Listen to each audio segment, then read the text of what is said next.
Good morning. Good to have you with us on this Friday. I'm Joe Fryer. And I'm Stephen Romo in for Savannah Sellers this morning. And we begin this morning with Hurricane Lee growing overnight in strength in the Atlantic, now a Category 5 storm. Just 24 hours ago, Lee was a Category 1 storm, but exceptionally warm waters are helping intensify this storm. It's currently east of the Caribbean islands.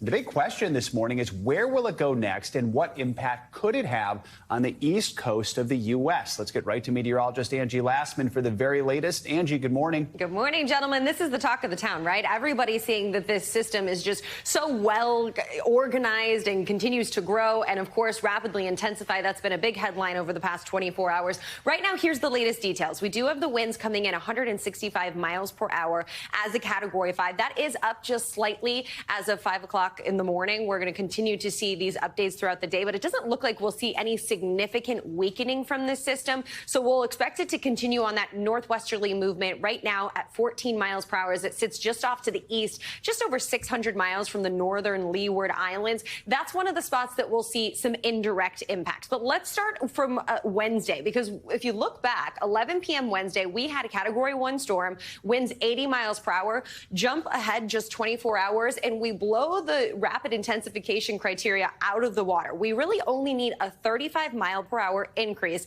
in order to say that it has rapidly intensified.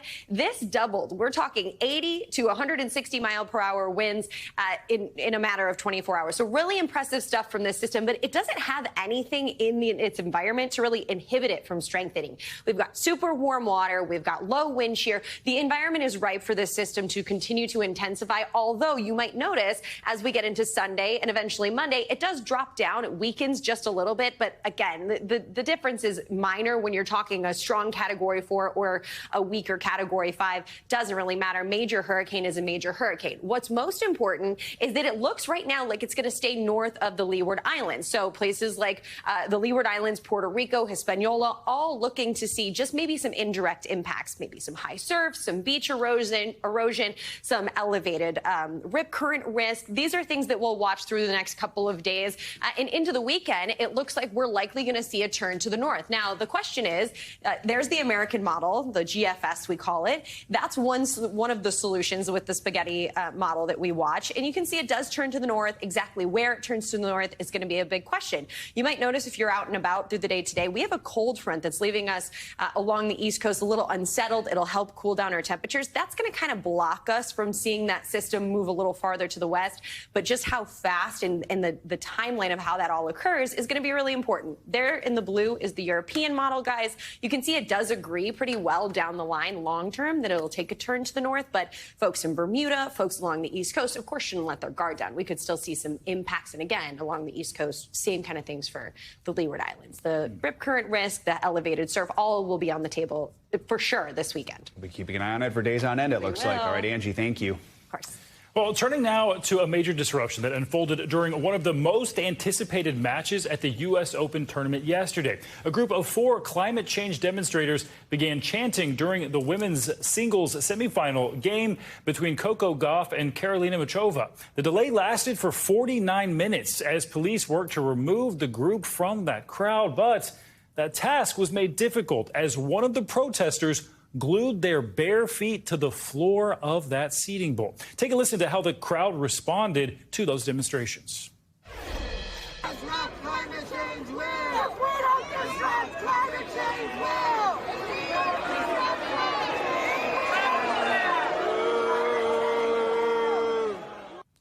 Yeah, people were not happy about that. Environmentalist group Extinction Rebellion took credit for that disruption, claiming, quote, tennis as usual won't be possible on a planet in which humanity fails to keep global warming below 1.5 degrees Celsius. If activists don't disrupt these games, the climate will, end quote. At least 2 of the protesters were taken into custody. Gauff had this to say about the incident after winning that match. I don't really know exactly what they were protesting. I know it was about the environment, and I 100% believe in that. I think there's things that we can do better.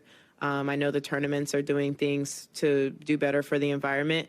Would I prefer it not happening in my match? 100%. Yeah, I'm not gonna sit here and lie, but it is what it is. All right, for more on this, let's bring in Julia Elbaba for more. Julia is a national digital editor for NBC Universal Local and a former professional tennis player. So some good insights here, Julia. Good morning to you. How does a disruption like this affect a player and how they're going to approach the match? Does this hurt their momentum at all? Good morning. Thank you for having me. I think any type of delay is tricky, whether it's for weather reasons, a medical reason, but this was not something. Well, we are seeing it more often, but it's not something we see all the time. And you have no sense of timing. Is it going to be a 5-minute interruption? Is it going to be 1 hour? It's really a waiting game. So these players were like, do we wait on the court? Do we go inside? It's tricky because you have to conserve your energy. You have to stay focused. You have to keep up with that nutrition, the hydration, deal with the adrenaline of being in the semifinals, keep the body warmed up so you don't get injured. There's just so many different factors that, play into your mind, into your body that could really disrupt your momentum. Yeah, that uncertainty alone seems like it could be very stressful. But this is not the first time a major tennis match was disrupted by climate change protesters. What more can you tell us about these demonstrations we're seeing, and why tennis? Why is this happening during tennis matches? Yeah, we're definitely seeing this happen more often. In the French Open, we had a climate activist attach himself to the net, wire himself, and glue himself. Another at Wimbledon, we had a protester throw a jigsaw puzzle and confetti and sit on the court. And then last year at the Laver Cup, we saw a man set his whole arm on fire ahead of Roger Federer's official retirement. I don't know, maybe he was protesting Roger Federer's retirement, but that's a whole nother story. Yeah, a lot of people not happy about that one as well. All right, Julia Elbaba, thanks so much for your insights, breaking it all down for us. We certainly appreciate it. Well, later today, a judge is expected to release the full report by a special grand jury. It's all connected to the investigation in Georgia and the attempts to overturn the 2020 election. That special grand jury heard from 75 witnesses over the course of 7 months. Its recommendations for Fulton County District Attorney Fani Willis led to the indictments of former President Trump and 18 others. They have all pleaded not guilty. NBC News legal analyst Danny Ceballos joins us now. So, Danny, first let's do some legal 101 here. Remind us, what's the difference between this special grand jury that did some of the investigating and then the grand jury that returned the indictments? You explained it. The special grand jury was an investigative grand jury, which is allowed under Georgia law. So I've been calling it, in a sense, an advisory grand jury because it really was not necessary procedurally in order to indict Donald Trump or any of the other defendants. It was an investigative grand jury that had no power of its own to indict. It issued a report. That report was heavily redacted. So to say that it was released, it was kind of released before, but it left all of us really wanting. So we would love to see what's in this unredacted or unsealed special report. But the special investigating grand jury was something that Fani Willis did not have to do. She did probably because she wanted, for posterity's sake, there to be no question that not only did citizens ultimately indict Donald Trump, citizens investigated Donald Trump, because a grand jury is made up of citizens. It's the same jury pool that we draw petit juries, which is the name for the jury that tries a case. Well, so a part of this report, the special grand jury report, was released back in February, but the rest remained under seal. What are we looking for actually when we see it? Most of what we were looking for when the original grand jury report was unsealed, because it was mostly sealed, mostly redacted, didn't give us a lot of exciting pieces of information. Understandable. Grand jury proceedings are supposed to be super secret. That is how the system works. It's how we're able to get witnesses in who would otherwise not want to testify. And it's how we avoid unofficially indicting people who may be innocent or who the government doesn't want to indict yet or ever. So the process is secret for a reason. That's why when the grand jury report was released, it really didn't give us, in the world of journalism and the public, a lot of really interesting stuff. So I think why this was really compelling now is really for the defense. The defense is really interested to see what this investigating grand jury's report says and compare it to the state's case in chief. The more investigating a prosecutorial agency does, the more evidence on paper that the defense can use against it. So as a defense attorney, that's what I would be looking for. Speaking of the defense, in a new filing, former President Trump has suggested he may be looking to move this to federal court. We've been talking a lot about this, but remind us why some defendants would want to move this to federal court and what the likelihood is that could even happen. Removal is a strange thing in our law. There's a federal statute that allows somebody who is either sued or prosecuted in state court under very specific circumstances to remove that case, take the case out of state court and into federal court. There is a much more common civil version of this. I probably removed 50 civil cases on something called diversity, which doesn't matter here. The federal official criminal removal provision is so rare. Not only have I never done it, I've never known of anyone to remove a case like this. But the important thing is this. It allows, like a chess move, like castling in chess, the defendant to take his case in state court, put it in federal court. And believe me, when it's done, it's done. It's the prosecutor's job to drag it back down to state court. And if it remains in federal court, then federal procedure applies. The federal jury pool is drawn. That is a major tactical advantage for the defense. All right, Danny, thank you so much. Appreciate it. Thanks so much. Well, there's a growing political firestorm to talk about over the possible indictment of President Biden's son, Hunter. This as Republicans are vowing to intensify their own investigation. NBC News Capitol Hill correspondent Ryan Nobles has the latest. As President Biden heads overseas, his son's legal problems are growing. Though many Republicans say they're not satisfied that Special Counsel David Weiss announced he'll seek to indict Hunter Biden by the end of the month. Well, yeah, I mean, that's, it's on the gun charge in Delaware, it looks like. So, big deal. The GOP has slammed Weiss for negotiating what they call a sweetheart plea deal that would have allowed the president's son to avoid prison time. That deal fell apart under a judge's scrutiny. The Biden administration wants to give Hunter Biden a slap on the wrist and have him be the scapegoat. And the objective of the Biden Department of Justice is to protect Joe Biden. But Hunter Biden's attorney firing back at the possibility of an indictment. What changed? Not the facts, not the law, but we have seen over the last 6 weeks, the politics have certainly influenced the outcome. Meanwhile, Republicans on Capitol Hill deposing an FBI agent involved in the original investigation. Many House Republicans arguing Hunter Biden's foreign business dealings are tied to his father, pointing to testimony from Hunter's business partner that the president joined 20 calls with their foreign business associates over a 10-year period.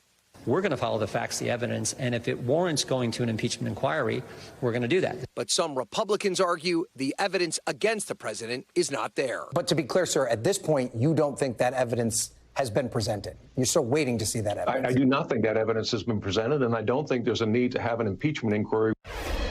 The president has repeatedly said that he played no role in his son's business work.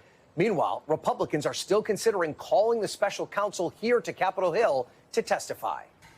All right, more to come. Ryan, thank you.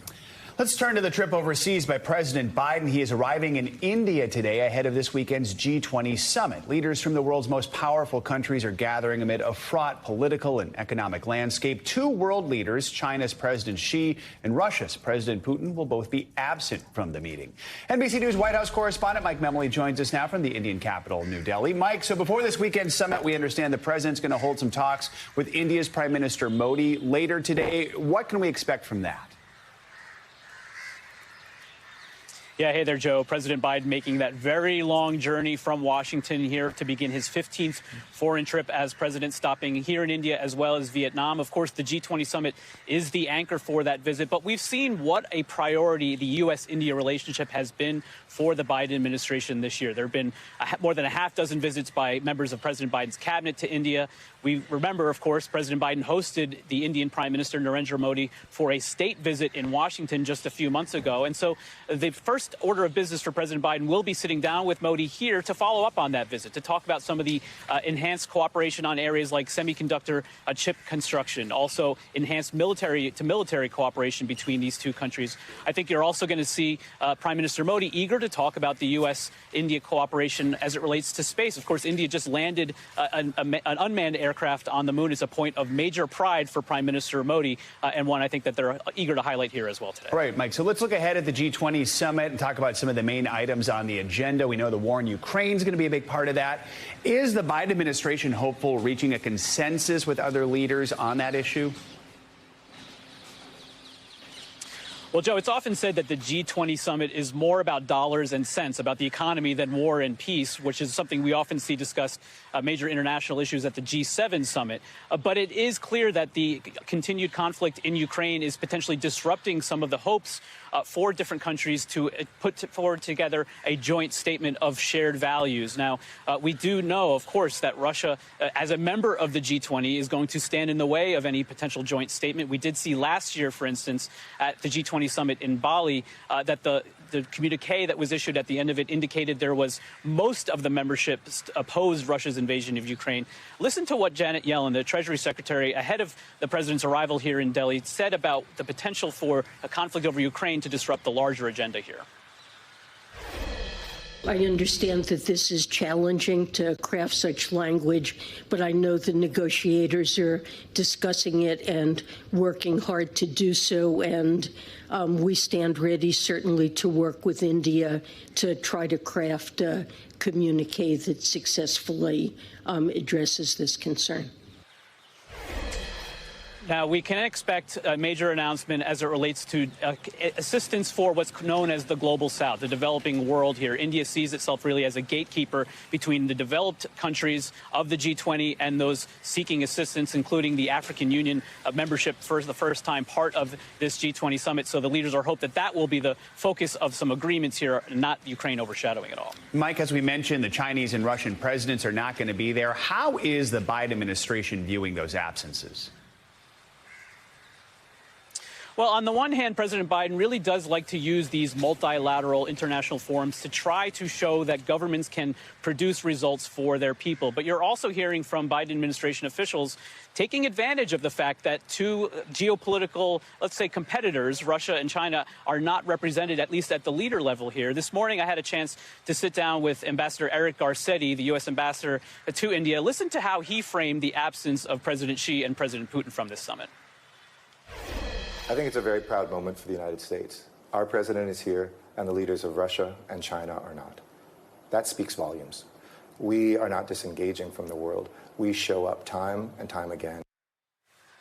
So as President Biden likes to say, a lot of politics is about showing up, and you're going to see him make a big show of force, meeting with some of the other leaders represented here at the G20 to show that, as he likes to put it, in this contest that is going to define the 21st century between democracies like the U.S. and autocracies like China and Russia, the U.S. has a seat at the table. All right. Mike Memoli in India. Mike, thank you so much. All right, turning now to those new details in the search for an escaped prisoner in Pennsylvania. Police now reporting another possible sighting of that convicted killer in the same area he is spotted in earlier this week. This as the search for that suspect now enters its 9th day. NBC News correspondent George Solis joins us now from Chester County, Pennsylvania, with more on that search. George, good morning to you. So let's start with that new potential sighting of that suspect, Danilo Cavalcante, near the Botanical Gardens yesterday. What are police saying about that one? Yeah, good morning to you, Stephen. Yeah, just so you know, this is the command post. This is the heart of the operation where police have been gathering daily to track those sightings of Danilo Cavalcante, including that one most recently there by Longwood Gardens, at Botanical Gardens, where he's been most recently spotted now over the last few days. We now know from authorities that this search perimeter is within an 8 to 10 mile radius. All right, and George, that suspect was convicted for the murder of a former girlfriend. That stabbing happened in front of her 2 children. Quite vicious to hear about. So are police taking steps to guard her family as he's still on the run? Yeah, so we had the privilege of speaking with her yesterday, the sister, and she told us that, yes, police are constantly checking in on them, 24/7 surveillance. They are calling them. They are texting them. The family, of course, is scared. She described him as a monster. She is watching her phone daily. She is checking headlines daily to see where he is spotted, to make sure he is coming nowhere near this family. This has been such a harrowing ordeal for them, knowing that he escaped. She told me that he is quite acclimated to the woods. He was in Brazil, where he was raised in a forest type environment. So they know that he is very used to this. So they are very afraid of what he's capable of. But again, they know that because he may be hiding in some of these woods and he is spotted well away from them, they remain a little bit optimistic. But police are not taking any chances, They are keeping them under close watch given the dire circumstances of this escape and how long it's been going on, Stephen. Yeah, I just can't imagine how terrifying this must be for them, George. Also wanted to ask about the escape itself. It took officials a while to actually explain how he was able to get out. We saw that video of him scaling the wall, but this is the second time a person has escaped from the Chester County prison this year alone. So how are residents who live around that prison, how are they responding to this? Well, a lot of them are growing fatigued. A lot of them thought this was going to be over within a matter of hours, as that first escape was, where the inmate was captured within 5 minutes. A lot of residents telling us there was a lack of communication on the prison's part. And so we know from prison officials, after speaking, that they are now looking at basically retrofitting that entire rec area where Cavalcante escaped from, improving more resources there at the prison to make sure something like this doesn't happen. Because, again, yes, a lot of them are starting to grow more and more skeptical. And, of course, a lot of them do support what police have been doing. They know these conditions out here have been brutally hot, searching day in and day out. And authorities here tell us that hasn't really impeded the search efforts. But, yeah, a lot of residents don't know if this is going to go on another 2 weeks, if their whole community will be upheaved by more police here coming from all over the country trying to track this fugitive down. Authorities remain optimistic that they have him within this 8 to 10 mile radius and that he'll be taken into custody. Stephen? And those sightings have continued. All right, George Solis, thank you. Thanks for watching. Stay updated about breaking news and top stories on the NBC News app or follow us on social media.